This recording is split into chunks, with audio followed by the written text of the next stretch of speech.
ঢাকা থেকে রাজশাহীর উদ্দেশ্যে ছেড়ে আসা গাড়ির ভিতরে ডাকাতি এবং যাত্রীদের সামনেই ধর্ষণ হলো দুই নারী। চলুন ভুক্তভোগী যাত্রীর মুখে শুনে আসি কি ঘটেছিল সেই রাতে। বাই মিলাইছে আর 4 লোক উঠাইছে।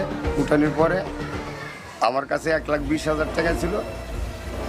গাড়ির মধ্যে যার যা কিছু ছিল সব ছিনতাই করে নিয়ে নিচ্ছে ডাকাতেরা, এবং ড্রাইভার হেল্পার ওদের সঙ্গে জড়িত ছিল।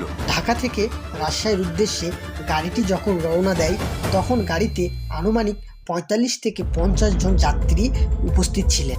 মাঝ রাস্তায় 7 থেকে 8 জন ডাকাত দল যাত্রী সেজে গাড়িতে ওঠেন। তারা কিছুক্ষণ পর ড্রাইভারের সিটে বসেন এবং পুরা গাড়িতে ডাকাতি করেন। এ সময় তারা যাত্রীকে বেধড়ক মার এবং ছুরি আঘাত করেন। এ সময় এক হিন্দু মহিলাকে জোরপূর্বক তারা পিছনের সিটে নিয়ে গিয়ে ধর্ষণের চেষ্টা করেন।